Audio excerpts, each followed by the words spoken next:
लेकिन अगर परित्याग है, अब इसका उदाहरण कैसे दिया जाएगा? मान लीजिए दधीची को लेकर चलते हैं हम। दधीची के बाद कौन सा जानकारी थी? दधीची जो ऋषि थे, कौन सी जानकारी थी? कौन उन्होंने वही कर दिया था, लेकिन त्याग किया था। उन्होंने परित्याग किया, अपने हड्डियों का परित्याग किया, अपने पूरी सफलता का परित्याग किया, और उससे जो धनुष बना वो समाज के हित के लिए गया। परित्याग हुआ, इसलिए वो विप्र कहलाए, द्विज नहीं कहलाए। अगर हम वैदिक काल से चलते हैं, अगर वैदिक काल पर थोड़ा सा हम प्रकाश डालते हैं, तो वैदिक काल में अगर अपनी बात करते हैं तो हम अपना आदर्श किसको मानते हैं? या ब्राह्मण समाज में लोग बैठे हुए हैं, ब्राह्मणों का आदर्श कौन है? किसको आदर्श मानते हैं? अगर उस युग की बात करें, क्या दधीची को हम आदर्श मान लेंगे? क्या ब्राह्मण समाज दधीची को अपना आदर्श मानता है? क्या वशिष्ठ को अपना आदर्श मानता है? हम तो नहीं देखते हैं। आप अभी राजनीतिक बातें भी हुई है, अन्य समाज के लोग अपने अपने नेताओं को आदर्श मानकर चल रहे हैं। आज कोई गांधी को आदर्श मान रहा है, तो कोई कांग्रेस का नेता नेहरू को आदर्श मान रहा है, इसके पहले फूलेबाई सावित्री को आदर्श मान रहा है, कोई भीम को, अंबेडकर को आदर्श मान रहा है। हम आप ब्राह्मणों से पूछ रहे हैं, आप लोग गार्जियन हैं, उत्तर दीजिए, आपका आदर्श कौन है?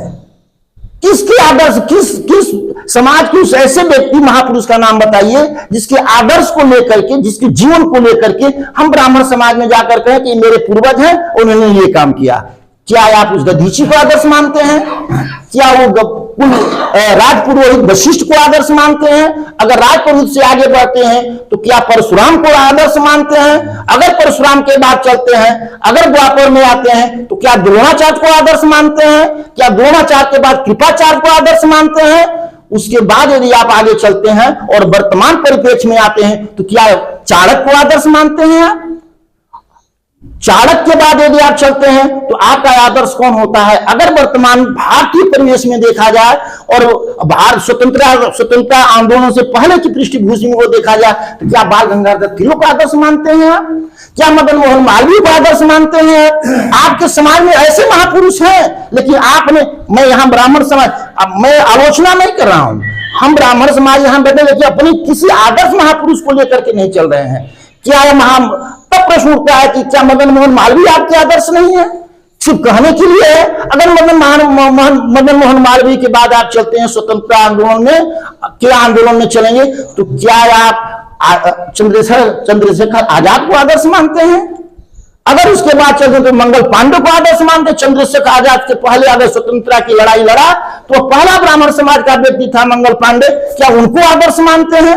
आप उसके बावजूद भी आपका दिल नहीं भरता है तो आगे बढ़ते हैं तो क्या आप पंडित नेहरू को आदर्श मानते हैं? अगर पंडित नेहरू के बाद नहीं मानते हैं तो भारतीय राजनीति में 1984 के बाद एक ऐसे ब्राह्मण कुल में जन्म लिया हुआ व्यक्ति भारतीय समाज को दिशा देने का काम किया, वह माननीय हम लोगों के आदरणीय अटल बिहारी वाजपेयी भी हुए। क्या हमारे आदर्श वह भी हैं? लेकिन हम उन्हें एक पार्टी में बंद कर दिए, एक कमरे में बंद कर दिए, कमरा में बंद कर दिए, पार्टी का लोगो लगा दिए। उसके पर क्या दीनदयाल उपाध्याय हमारे आदर्श नहीं है? पंडित दीनदयाल उपाध्याय भी हमारे आदर्श हो? क्या हेडगेवार आदर्श नहीं है? लेकिन हम आरएसएस के बिंदु पर चले जाते हैं। ये समाज हम लोगों का है, हम लोगों से समाज सीखता है। आज हमें क्या आवश्यकता होगी कि हमको यूनिटी बनाने की? कौन सी ऐसी आफत आ गई हमारे अंदर की वो चीजें नहीं है, वो समाज को मैं संतुलित नहीं कर रहा हूं?